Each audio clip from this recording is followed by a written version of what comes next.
Greetings, fellow adventurers of the realm and my bards of inspiration, and welcome to the Sound Table Podcast. We are the Knights of the Sound Table, talking everything D&D and everything else in between. I am your host for the day, Game Master Shade, the man who's bringing you D&D every week, either it's Evernight or Interstellar Dystopia, or some more projects coming soon, including one for the Dungeon Delvers. But we'll talk about that more at another time. In the meantime, let's get on with today's events now, shall we? Now, ladies and gentlemen, I would be glad to introduce today's very first guest. So, this is the first time being on our podcast. We're only a couple of episodes in, but we cannot be more honored to have him. Ladies and gentlemen, I introduce to you Ghosty. Ghosty, please be my guest to give a little bit of an introduction about yourself and some of the things you find interesting. Hi. Obviously, I'm Ghosty. Brief introduction. I've been playing Dungeons and Dragons and various other tabletop games since high school.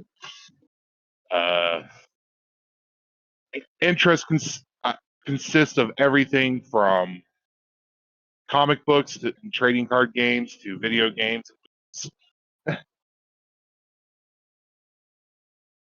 Sounds like you're going to fit right on in here, pal.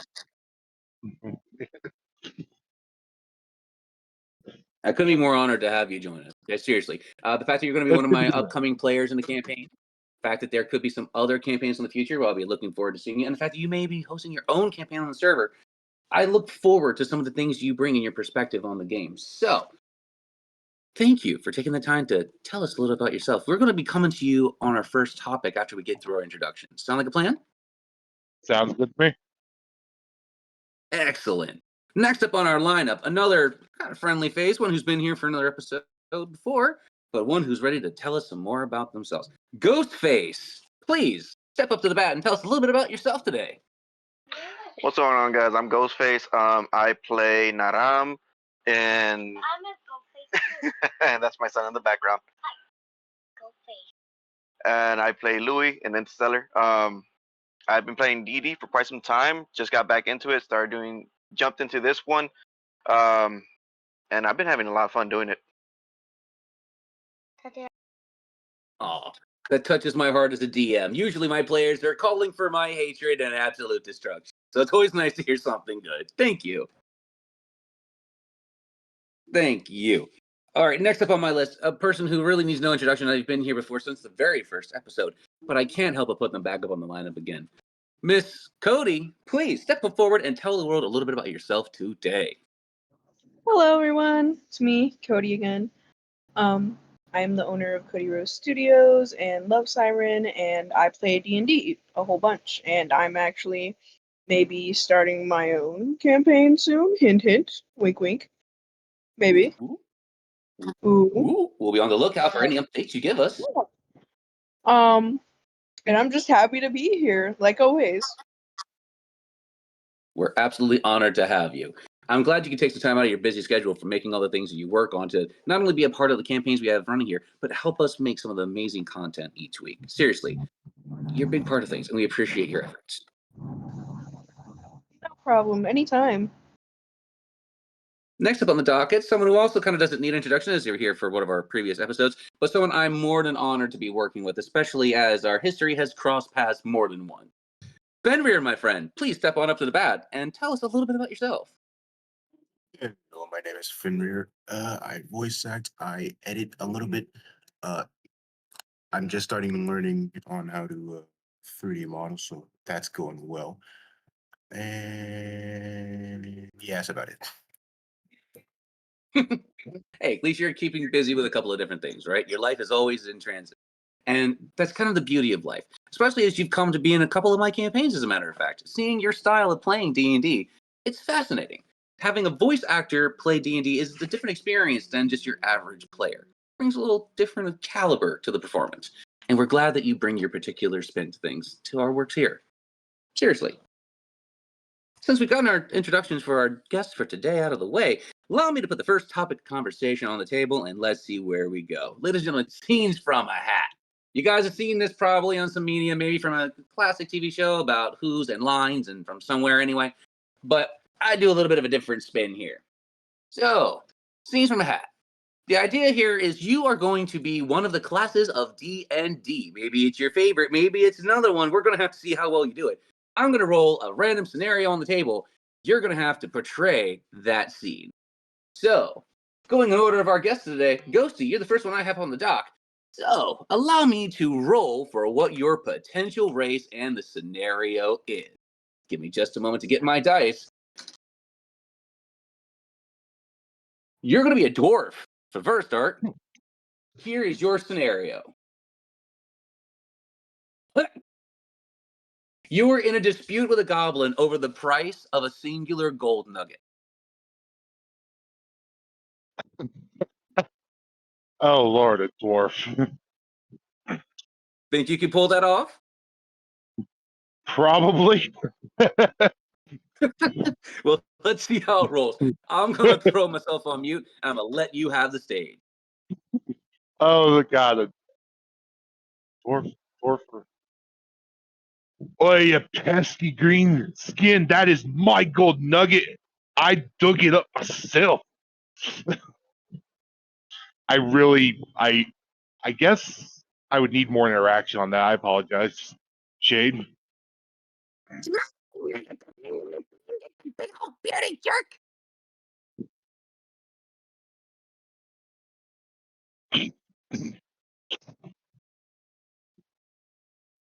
You. I saw you light up, but you cut through. You didn't come through on my end. It's the wonders of Discord, I swear. One thing leads to another, whether it's a joke or not. But hey, I give you an honest attempt at it, okay? That was great. Yeah, it's like I saw your box light up, but it's just like, what? Now, there's a statement to take out of context. Jeez. Oh my. It's always safe inside a glowing box. I'm a roll for deception in a glowing box. Shit. Not one. Gotta love it. But thank you for giving the scene a try. Maybe the next time we give that an opportunity, because we're going to do 2 or 3 of these per person. You'll I'll make sure to bounce off of you, okay? I want to give you the stage so I could hear you clearly. But we'll give it another shot. Ghostface, you're the next one up on my docket, and let's see how this rolls. Let's see if the technology fights us today, shall we? All It right. likes to. You are a drow. Ooh. Hmm. You have just sighted an enemy that has been eluding you for the last couple of days out in the wood. It is prey, ready meat, and you are hungry. So, what is going through the mind of that drow as your prey is right before you? I'm going to cut that prey and feed its insides to Loth, the Spider Queen, and bathe in its blood. That's a definite thought process. The drow cannot help but follow in the ideal of their queen, giving constant rebirth to those who help them grow. Solid idea. Great round of ball. Cody, you're the next one up on my list for this one. Let me see what you're gonna be. Oh no. Oh no. You are a halfling. Okay. Got some big ass feet. Not the worst thing. You're in an argument with a pixie over who is taller, the pixie or a fairy.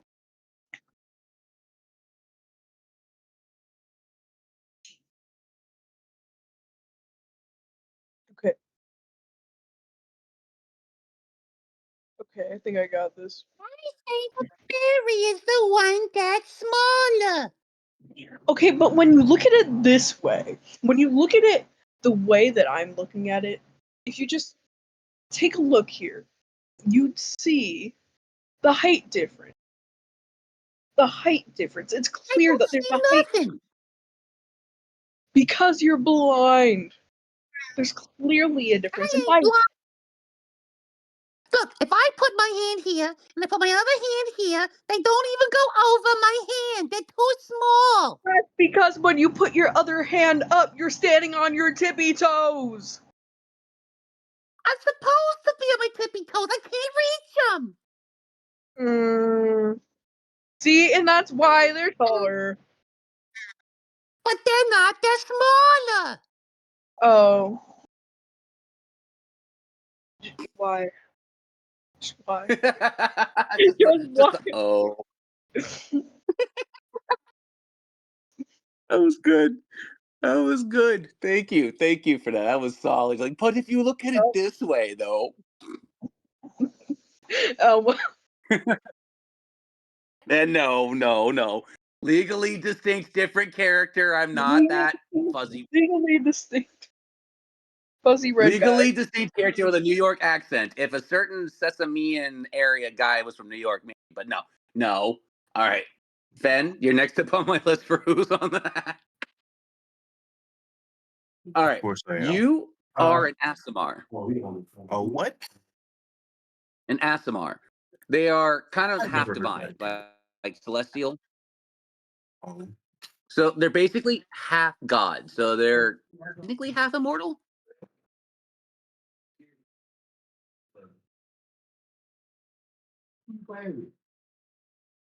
You know what? Since you've not had any experience with that particular race, I will roll you another one. We'll just rewind time on that one.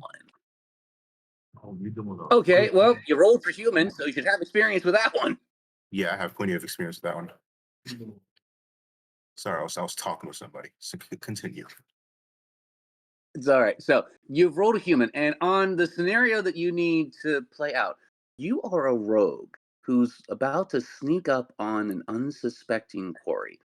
You're trying to pickpocket them. What are the thoughts going through the rogue's head as you see the dangling watch just outside of your reach?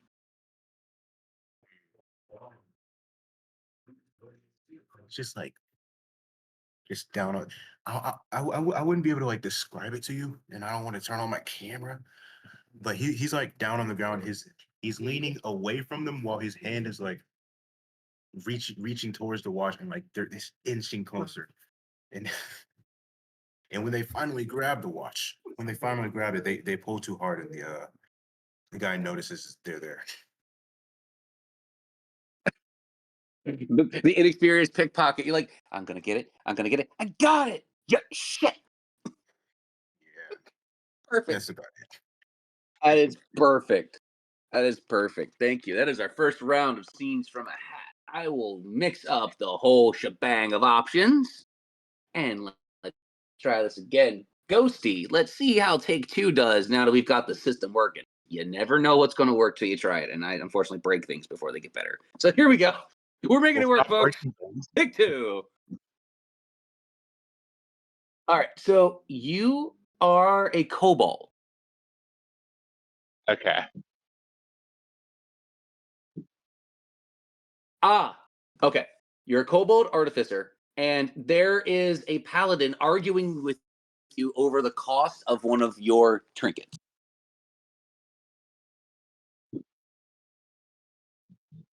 I've been here looking through your stock. I need an amulet of protection from disease. Well, I tell you, this thingamajab, I put it together, right? And it works. I promise you it works, sir. Best money combined. Yep. And you put it on, and it pops out a little shield thingy. You're protect, amulet protect, no problem. Mm-hmm. Oi, I like the sound, but what are you trying to gouge me for it for? I've only got so much coin. Well, I tell you what, I make you a bargain, special bargain, best customer I've had all day. 2 gold. I'm the only customer you've had all day. You said how many? Okay. You bring a hard bargain. Bring a hard bargain. 1 gold, 50 silver. I'll take it for the silver, but if this don't even protect me once, I'll be back and you ain't going to like me when I'm. I look forward to seeing you again, sir. Just push the button, put it on, shield pop out. Perfect. Just put it on, push the button, Or- and she'll pop out. Simple. For the record, I want to throw it out there that I committed to the idea that he literally pushes the button and like a little foam shield pops out. I love that. It's a squeaky shield for all of your stress, but not to help with duress. Well, Oh, you no, never that said might even protection become an from item. what?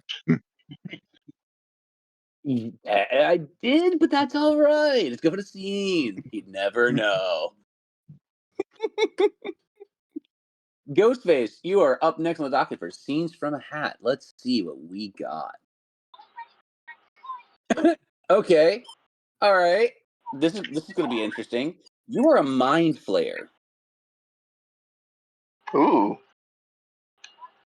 But wait, mind flayers don't speak. They only speak through the mind. That's the point. You are in control of an entire city, and a small band of rogues has managed to break through what's normally your intent barrier. How do you dispatch them? Remember, as a mind flayer, you have control over the whole town. What do you do? Kill the peasants, then paint me like a French girl. Simple and decisive. Okay, that is probably the fastest I've ever heard of an answer. Man, I was expecting it to be like a little timer, at least a ding, ding. Nope. That was right. That was instant. Produced. I'm impressed. Your anarchy knows. When you play the Dark That was Urge, good. you play the Dark Urge, so you're killing people's perfectly fine. I mean, you're not wrong. Moral ambiguity doesn't really exist in D&D. It's all in the theater. So you're not wrong. Cody, you're next up on my docket for scenes from a hat. Okay. You're a dragonborn. Ironic. I would not know anything about that. Definitely. Ironic. Dystopia mention when? Oh no! This is just not fair. You're a dragonborn who has just had to watch one of your allies get torn down in combat. How do you react?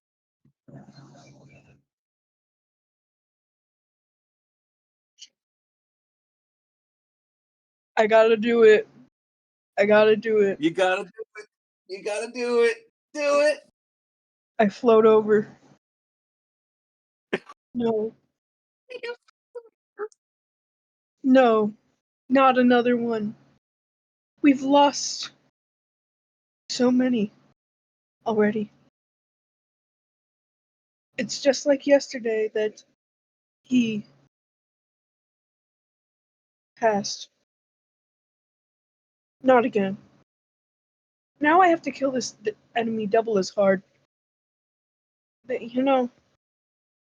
I mean, hey, it gives me extra work, but Okay. The started dawning on me at the end. You're like, now I have to kill him twice as hard. That means work. Fine. That was great. Thank you for that. Ben, you're back up on the docket, my friend. You're an elf. Oh, this will be interesting.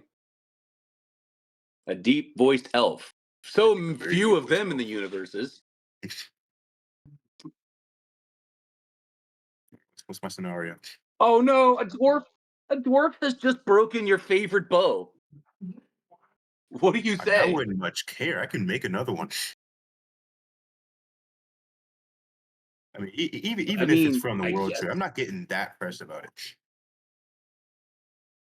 you're the most chill elf that's ever existed. World tree twig gets snapped. It's whatever. I'll get on. I'm like a millennia old. I can make plenty of them, bro. I'll order one on Elf Bay. It'll be here in a millennia. That's so good. I think that's the first time I've ever heard of a passive aggressive elf in my life. Oh my gosh, that's great.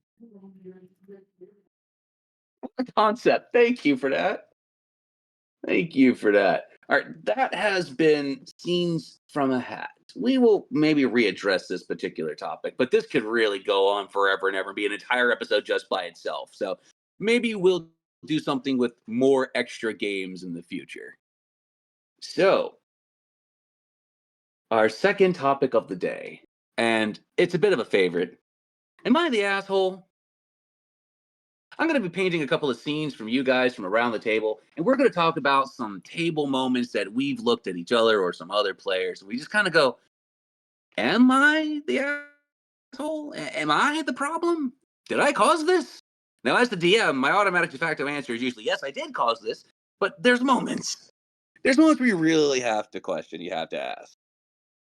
Okay.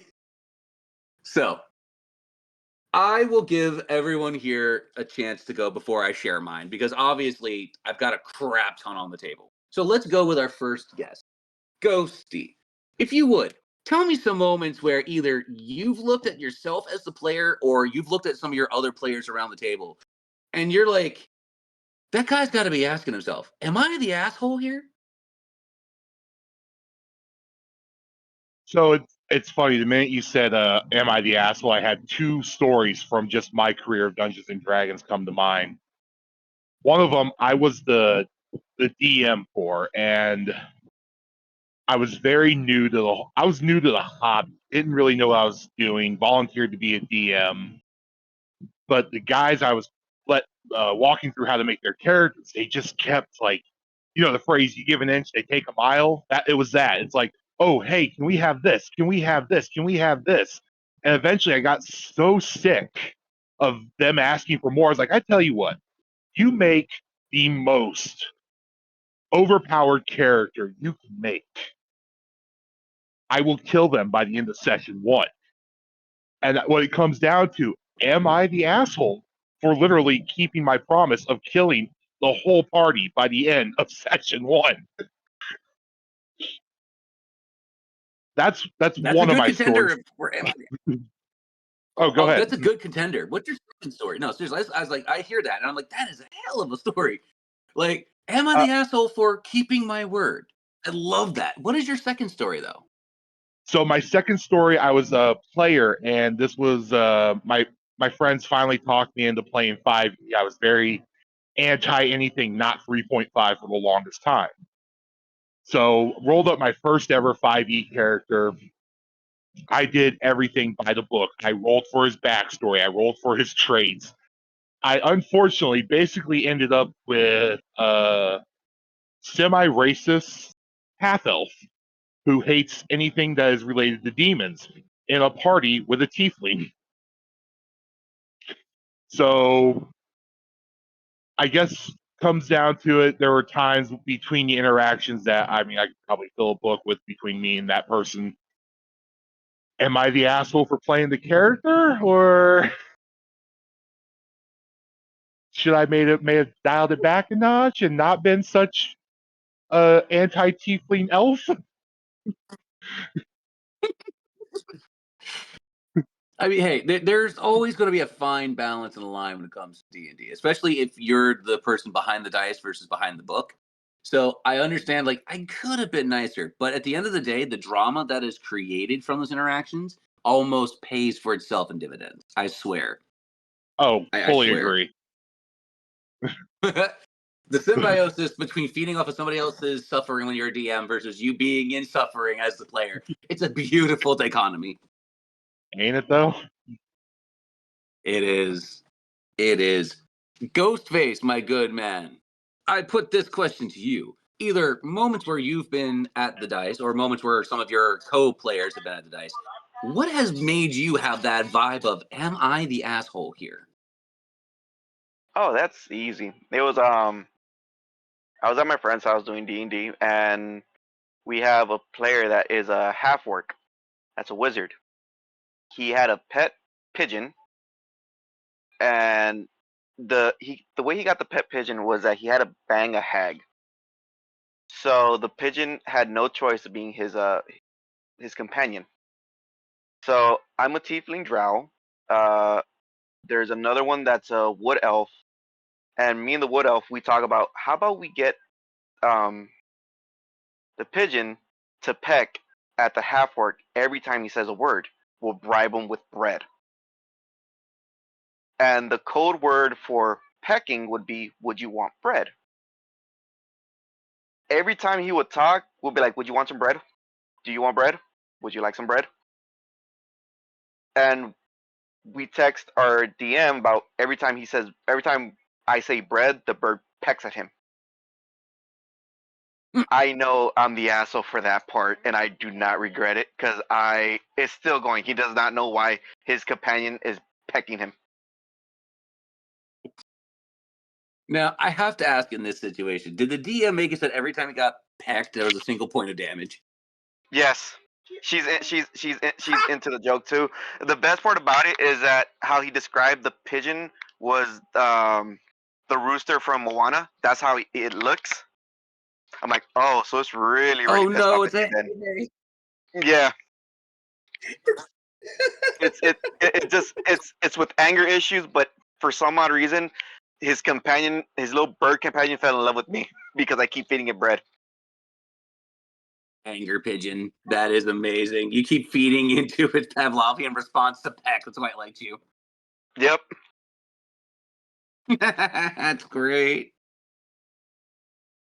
Cody, I can't help but ask the same question. I'm going to put it right to the table to you. I know you're learning to be a DM, you're going to be putting your own campaign out, so you haven't had a lot of experience with that part of it. But in your experience as a player, and as watching some other D&D content and doing other types of content yourself, you share with me some stories about where you've had the perspective of, am I the asshole? All right, it can be about your production studio working on your stuff. It could be D&D. I'm just curious where your perspective is. So I was working on one of my project for the studios. Not gonna name which project it was, but few people on this podcast know. And there was an instance with this particular person. I'm just gonna call them Emoji for now as their code name. Okay.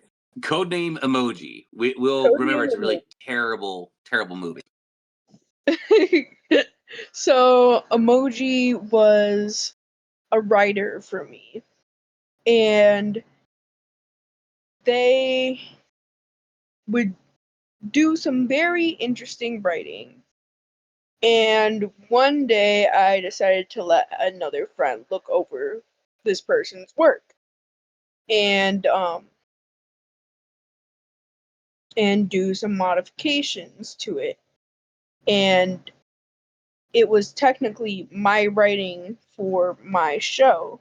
So my question is, am I the asshole for having people do their work on my project like on the same thing?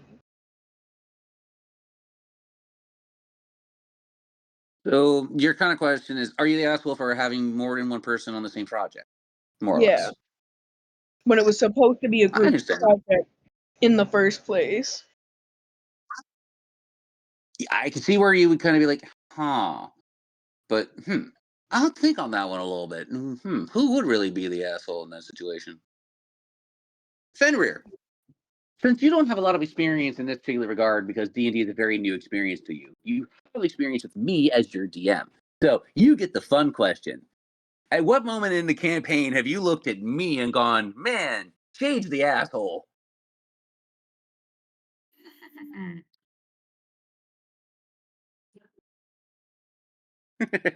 I'm curious what you're going to say here.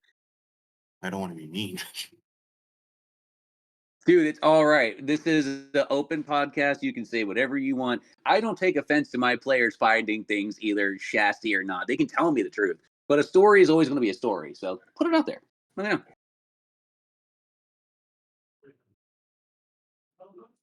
It might just be because my memory is so bad, but I can't really think of one. I don't think I can remember a bad sequence I've had in any of your campaigns. I can think of one that you were present for. Oh, Yeah. Do you remember your debut into dystopia? barely. Fragments and pieces in my The head, yeah. behemoth that broke. Okay, so the behemoth broke through the big door, and you went to punch it, and it absorbed a fair amount of your punch. I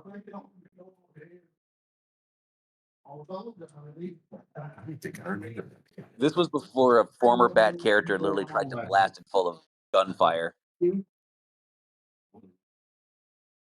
My memory is just bad, man. Look, a lot of things happen in my campaigns. Okay, it's very similar to like a sitcom or like an ongoing drama series. Moment to moment is constantly changing. So I get it.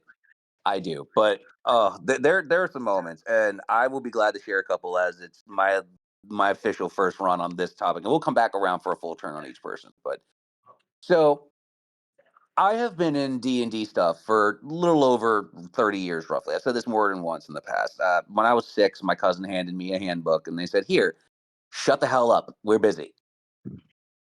I learned all I could about D&D from that point. I was obsessed with it. I started DMing for them because they couldn't find someone who would tell a story. And I would watch all these cartoons and read all these books. And I'm like, I can do this crap.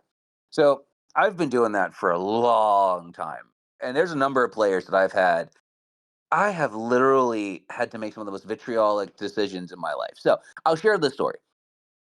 Setting was a place called Darrenshire. All right, not far from the Farnwell. Okay, there's large mountain ranges. There's small little villages, a large castle for a nearby monarchy, and the lands themselves have been besought by a dragon. Right, it's constantly torching the grounds. It's ruining people's days.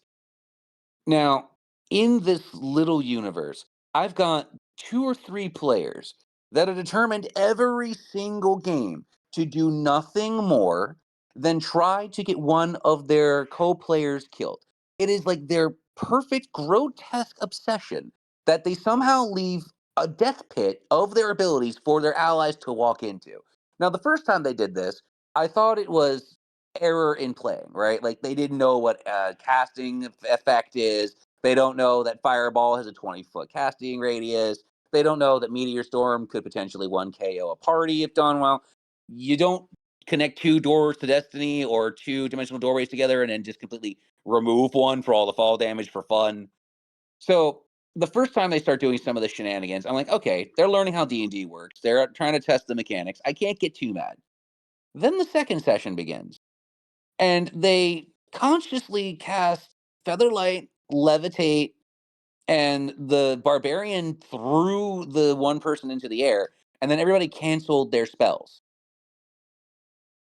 Character died. Guy gets upset, makes a new character, says, "Okay, I don't want this to happen." Session ends. Next session. Here we go again. Same verse aside. This time, they've decided they're going to drown him in a bar using the create spell. They create 300 pounds of water. And I was getting tired of this. I was literally at the end of my rope with these players. So I decided I had to go out with a bang as their DM. I said, at the last minutes of their campaign, right? They're about to face the big bad. I have been leading up to this boss for like literally 3 months. I have them square up. They've rolled their initiatives. They've got their spells ready. They have their weapons ready. And I say, and the big bad is about to release a giant gouge of fire. And I slammed the book and I said, and I'm done being your DM. Have fun. And I left. Now, I ask you this question. Am I the asshole? And you guys are free to rein in on this. Like, we can have an open discussion about this particular topic, but am I the asshole for walking away from that continued misuse of D&D mechanics? Or did I have proper justification to get the hell out of there? What do you guys think? I mean, this is the open conversation forum, okay? So we don't have to necessarily go in a big old order of things. We just have a general convo. So what do you guys think of that? Am I the asshole for taking that one and doing that? No, You you know, aren't. I'm actually. Yeah, you know, asshole. Oh, fucking hell. I would actually argue on both half of it.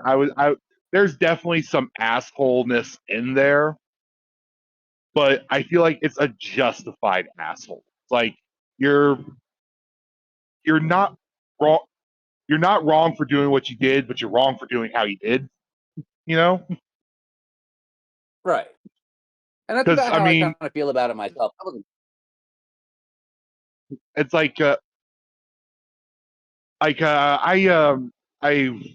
had a player I had some issues and I let him get away with it for so long, but then I realized, got to deal with that as a DM. We have to address that issue. So it's like we can either be the asshole to the player, be the asshole to the character, but what we definitely have to make sure, like in this particular case of your story, you had a player get targeted, and it's like, yeah, we can't have that. That's not nobody finds that fun.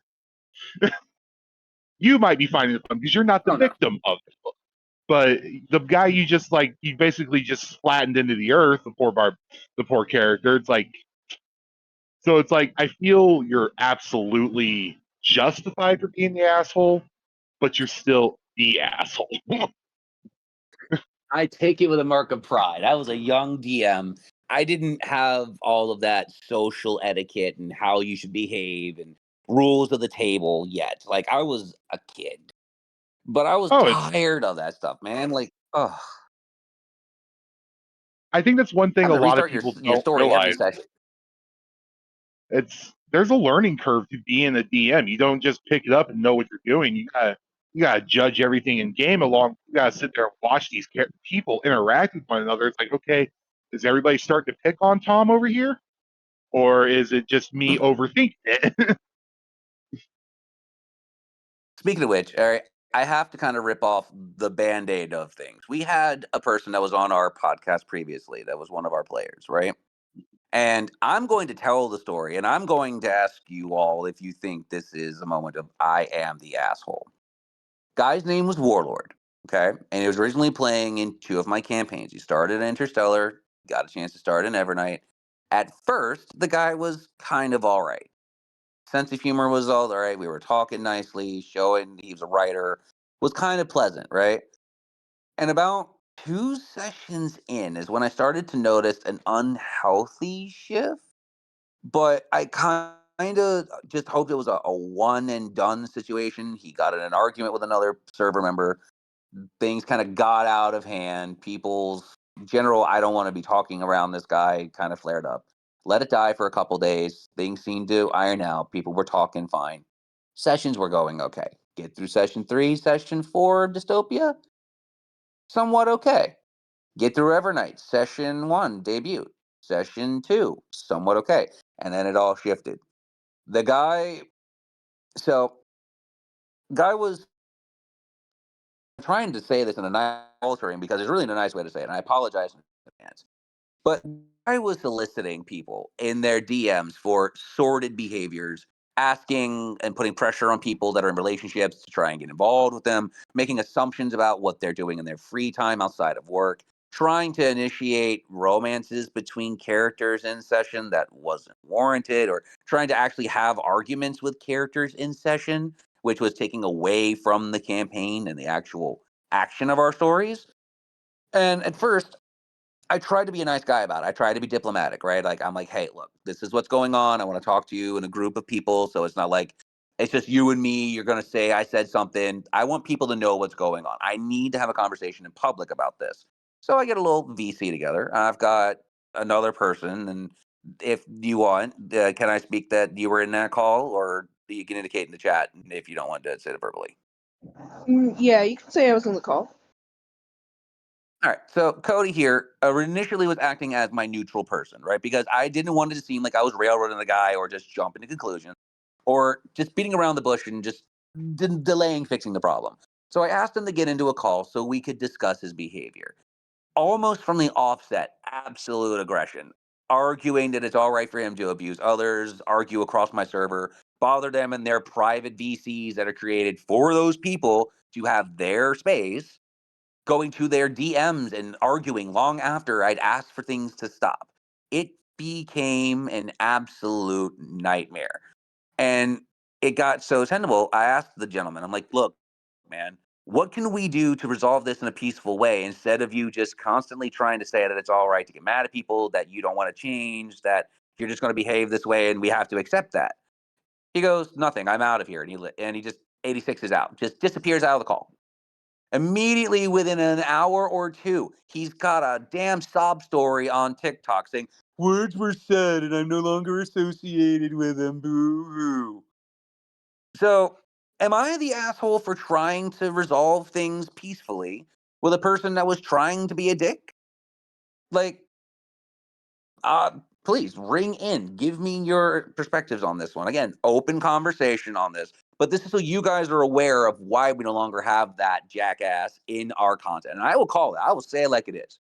After being openly argumentative, abusing other people, and treating people wrong, I'm not having people like that in our games or in our content. That's not right.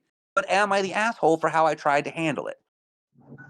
I don't think you were. Well, I say that because I was there the whole time. So I would like to hear other people's opinions on it. But, I will flat out say absolutely not, because that just goes back to like what I was saying just before. It's like he was a problem player. I sat in on 2 sessions that he was involved in, and I don't want to slander his style of play, but on a character level, you don't lose much by losing him because it was okay at best. But as a player, he was just not a good person. And if you have a not good person at your table, that be a figurative table like our discords or whatever have you're ruining the vibe for everybody. It's like, okay, do I really want to play with this person and stress out of walking on the eggshells, or do I just want to, I'd rather be doing something else over here opposed to playing with the group? Absolutely. I really can't say much because I barely been in the group for maybe for what 3 weeks already, almost a month. Oh, literally a month, bud. You've been in Dystopia for 4 sessions as of yesterday's recording. Yeah, so I really can't say much because I never had that much of an interaction. Just off the little snippets and everything like that, he did give off some vibes of just being an ass. But I just thought that was his personality or his character personality. But you're not an asshole, to be honest. You did what a DM should have done. And I'm glad you guys think so, because one of the biggest things as the DM is that I don't want my players to feel that I'm being persecutory to them, right? I don't want them to feel like I'm using what they are against them in a negative way. Things you tell me as a DM are going to inspire me for the story and help me to enrich your experience because it shows you have a hand in where the story is going. But openly allowing players to be abused because some of the players thinks it's perfectly all right to be a jackass, I can't abide by that. I was raised in a time where you're, supposed to have morals and judgment and the ability to be a person and not just a dick. So, yeah, thank you. Thank you for a little bit of verification and a little bit of validation there. But seriously, there are moments where you're going to have to make these calls in your own life, whether you're a DM or you're at the DMV. You got to be able to tell if you're the asshole in a situation or somebody else is being the dick of the line. Oh, okay. I got a small one. I got a really small one. Okay. So my youngest kid, and I love him to pieces, but he loves to try and get up in the middle of the night to watch TV and play games and stuff instead of sleep. So I got a little sneaky on him the other night. I cut off the Wi-Fi. Now, am I the asshole for doing that? Because I also cut off the Wi-Fi for everybody else in the house. Nah, you're a parent. You're fine. You get a pass. Hmm. If Grandma you're a and brother, Grandpa were not happy. Okay, I got some very angry text messages about why is the Wi-Fi gone? Where has the internet disappeared to? Which was kind of normally funny. when It was normally really when that funny. happens, my mom goes because my mom works for Spectrum, and when the Wi-Fi Yeah. goes out, she goes, "Oh, they're just doing a maintenance issue." So you could have just said that. You'll be fine. No, look. My 10-year-old is unfortunately very, very smart. He knows better. He knows I know how to fix things. So when he tried to come and wake me up, Dad did not wake up. Dad stayed in bed and stayed asleep. That's why I'm like, am I the asshole here? Nah. I appreciate that. Seriously, guys. All right. This is the moment where I'm going to plug a little bit. So thank you for listening to our podcast. This is the Night of the Sound Table. We talk things D&D and everything else in between. If you want to keep up with us on Spotify and YouTube and some other places, feel free to check in with us soon because we're always adding new things and can't wait to share with you new stories. So the last little bit that I've got for today, ladies and gentlemen, because it's going to be a little bit of a shorter episode. We've been busy this last week recording episodes and in preparation for the end of the summer holiday. And with the end of the summer holiday coming, I can't help but think of all the games we still have yet before that school year. And it brings me to this question for all of my guests today. What is your favorite weapon in D&D and why is it your favorite? Why does it resonate with you? And we'll start off with Ghosty. Now, Ghosty, with your experience with D&D, what is your favorite weapon? Why? And maybe you have a fun story about how you developed that favoritism. Oh, so I have two. One of them is a very basic one. Now I'm just All going to right. get that one out of the way. I personally I love the gunslinger classes across D&D because it's just like it. You can tell it's starting to get in that almost steampunky vibe. It's like, okay, we're not quite using full out bullets, but um, a nice rifle with the penta chamber on it, so you can just like basically 5 shots off right away. Beautiful weapon. However, and this is going to be a shout out to my actual personal group for when they listen. Um, I made a mistake. I gave them a joke. I gave them a joke weapon without realizing it was a joke weapon at the time. And it's a sword. It's a two-handed great sword, very lewdly called the shaft. The Oh, the shaft. shaft! The shaft is a long black sword with a special magic ability that when you stab it in the ground, it causes an eruption. And I've banned this weapon from my games because it unfortunately turned my last campaign into basically a 6 month long dick joke of what they were going to do with the shaft. And I got burnt out on the joke, but I can't deny that it was a great weapon. And it's probably in my top 3 weapons. You know, I can honestly respect that. Okay, I'm sorry you that they literally abused the joke to the point where they burned it in the ground. It's those moments that when you're a Literally. DM and you're like, I have a That's great. And it really was. What And were like stats? I'm sorry, go ahead. I'm sorry. What were it's like the only question I have is what were that damn thing stats? Oh, I'd have to pull it up. It went a lot with a lot of the like the great sword stats, two-handed great sword, and that was just like the default. But like the eruption would depend on where along like a line of sight there was because it did a cone outwards of damage. And it's like, okay, where are they in this? Did they make the save? How much damage? And it caused it was a magma eruption, is what it ended up being. Just like this, it's so stupid, and you guys are so perverted for running this. That's great. If you ever manage to find your notes on it, make sure you send them in the DM so I can get a peek at it. Okay, that sounds Oh, hilarious. absolutely. Oh, that's great. Ghostface. Give me an example of your favorite weapon from D&D. What makes it your favorite, and why did you select that out of all the others that are available on the table? Hold on. First of all, Ghosty, do you mind if I use that weapon?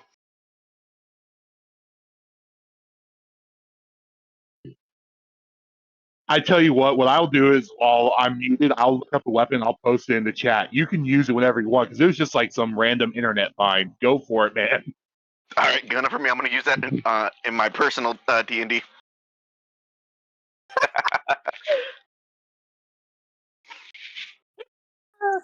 Pre-emergence of the shaft after so many years. It had to get a little bit of a pick-me-up. It's been a while since it's been in action. Great. Uh, so my favorite What weapon do to you, use what do you in got for me? D&D. Well, it's Yes. common. It's extremely common. It's a dagger. I love using daggers. Simple, quick, Just efficient, makes sense, and they can be thrown. yeah, exactly. That's the main reason why I love daggers. Um, my second one is one that my friend created. It is the Soul Reaper, which is technically a scythe. Size could be So very, very special weapons, especially with the amount of reach. So I can understand why. yeah, and since I'm a warlock, she goes, it fits your character perfectly because you're wearing a fucking plague mask. You're good. Great. What is the basis of that character? Can you tell us a little bit about them? Oh, it's Naram, but Oh, Naram it's for Vietnam. this one, yeah. So he's a little bit, and in that campaign, he's a little bit more up there in strength. I think he's level 15 now in person. So with the Soul Reaper, it has a necrotic damage, and I think once the creature or enemies get down to like one health, it just kills them instantly, and it basically reaps the soul, and I Wow. gain more HP. So I basically become Shinnok from Mortal Kombat at that goddamn point. It works. As long as you have the ability to make it function, right? Yep. Do we know if Cody's managed to come back by chance? I'm kind of going to take that as a no for now. So I'll take this opportunity while we wait to kind of share some of my experiences with weapons in D&D and eventually get around to what is my favorite. So I've experimented with a lot, both for NPCs, mobs, players, helping create some, crafting some. One of the greatest weapons that I think I ever put my time into thinking and creating. It's going to sound stupid at first. I freely admit this. But have you ever wondered what would happen if you were Mega Man shooting lemons?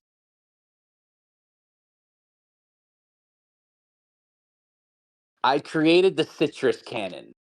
By enemies and allies alike finding lemons in the world, they can load the citrus cannon and fire literal lemons as projectiles. They do acid damage.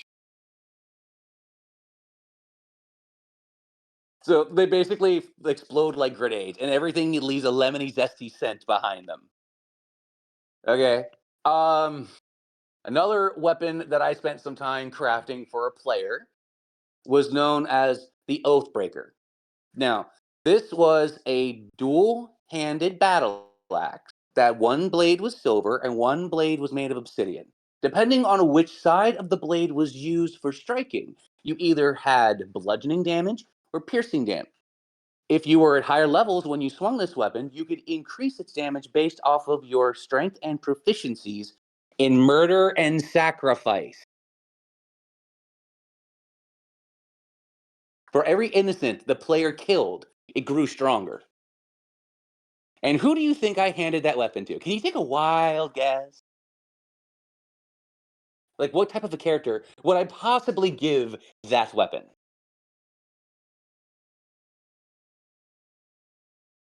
You guys could talk about it. I'm curious. What do you guys actually think I gave that? Like, I'm curious. Before I reveal probably the dumbest answer in the world. Did you give it to a kobold? Nope. It wasn't a A dwarf? kobold. The thing was taller than a bunch of kobolds combined. They could not wield it. An elf? I didn't give it to an elf because they did not have the physical prowess necessary. Nope. It couldn't be a tiefling. A halfling? No, it couldn't be a halfling. Not a tiefling. A dwarf? Interesting thought, though. Not a dwarf, although dwarves could potentially make one. They do not naturally wield this weapon. It is normally known as their bane. Oh. Um, a dragonborn? No, not a dragonborn. A human? Nah, they're too basic. No, it is Uh, no, dude. It is the dumbest answer in the world. I swear, it is the dumbest answer in the world. But fact of the matter is, I gave it to an owlbear. Why? Why? Because Why? my player was an owlbear. My player was an owlbear with wild form cast on him to look like a barbarian. Like he looked like a human barbarian unless you looked at him the right way and the magic faded, then his like his owlbear persona would fade. But I gave him Oathbreaker. Oh wow! I never expected that. It was the funniest thing because he never used it. It took him like 2 or 3 months before he hits me with a message, and he goes, "I'm going to use Oathbreaker." I go, "Wait, really?" He goes, "Yeah, it's Halloween. I'm killing everything." That's actually Oh pretty cool. man, that was great. It was great. But my personal favorite to use as a player. This is going to sound so stupid if you guys actually know me, but the rapier. You said the rapier or the raper? No, rapier. We're no avoiding that one as fast as we. No, the rapier weapon.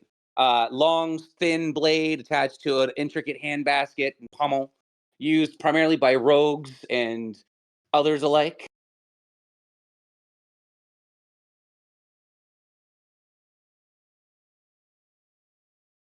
See, most of the time people don't remember, but back in the day, if you wielded a rapier, you had automatic access to parry as a special bonus feat. So it was nice. All right, Cody, welcome back. I asked this question to you. I waffled a little bit about some things that I've used and put into the debut of the Oathbreaker to an owl bear. But tell me, in your experience with D&D, either as someone who's consumed the media or been a part of it, what is your favorite weapon in D&D, and why does it resonate with you as your favorite? I gotta do it. This is another one.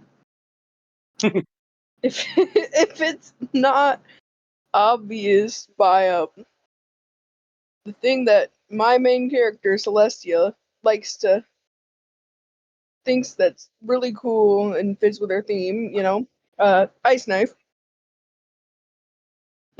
Of course. Ice Why knife, just have a dagger when you can have one that's frosty and cold? ice knife. Need I say more? Ice knife. Anyway, I Need will I say, say more? I um, to meet you. I will say more though. I've used it a lot in a lot of my different campaigns and stuff. Mainly because most of the characters that I play or are magic based.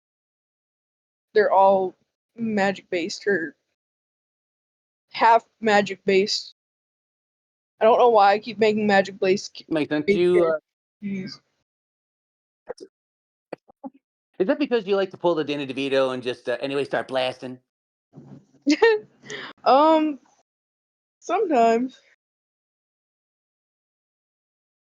As many times as you've thrown a nice knife, I'd like to say most of the time. I like does a compilation of just me saying each time in dystopia. I say I'd like to just throw an ice knife, and it's always throwing an ice knife. It's not just using the ice knife. It's always chucking it at something or someone. Don't tempt me. All right. We have the ability, we have the technology, and we have the autism. We can make it work. You don't want a compilation of just me saying that. That'd be too boring. You say and hoping I don't actually go through with it. You're like, no, no, secretly, yes, bring it on. No, no. Sure, no. Anyway, Oh, that's great. that and then also Ah, I have another one. I haven't used it. I've just seen photos of it and I wanted to use it in this other campaign and I never got to. Was this yeah. bow and arrow, except it had different flavored arrows. And by flavoring I mean different magic in the arrows. But it was really cool because I was playing Ah, with druid character that liked to use a lot of ranged weapons. So her bow and arrow being flavored a whole bunch of different things was really cool for her because it was like, oh, you have this one that can do ice damage, this one that can do fire damage, this one that can do acid damage. It's like, huh. And nope. sometimes You just put a thought in my head. if I can find the photo, You I'll just put a send thought in it. my head. If I can find the photo, I'll Please send it to do. you. But you just put a thought in my head. Flavored arrows for when you're trying to kill the barbarian and he's eating the damage. What flavor is it? Is it cherry? Is it strawberry? Is it watermelon damage? Is it acid? Flavored arrows. That's great. I'm gonna smack you for a critical apple. Maybe I'll throw in an extra sage while I'm at it. But yeah. Oh, I know what. You might be one of the few that taste soap and cilantro. Let's cilantro damage. That's great. That's great. But yeah. It actually kind of reminds me of like Celestia's little doohickey. I keep forgetting what it's called. The Gem. doohickey. That's a good enough word for me. The gem implanted in her hand. Oh, just That I wait for what's coming in our forget. adventures. I don't I like too many forget secrets, it. but I I got forget it something very half the special. time. To be honest. Well, it's D&D. There's so many things that we do, it's easy to forget things. And that's part of the magic. For what you forget, I reuse later. And then you go, oh, I remember that. I have an idea. Grab that shit out of nowhere. Mr. Krabs. Speaking of nowhere. Speaking of nowhere and the things that usually call me, I'm afraid I need to make myself be nowhere near this podcast with us this evening so I can get some more work done and be prepared for this week's new set of content coming. So, ladies and gentlemen, this has been a wonderful episode of the Knights of the Sound Table podcast. We will see you next week on Friday. And until then, may the dice roll forever in your favor. Adventures bravely with knowledge in D&D, and may those bards forever be inspiring. Farewell, everyone, and good night.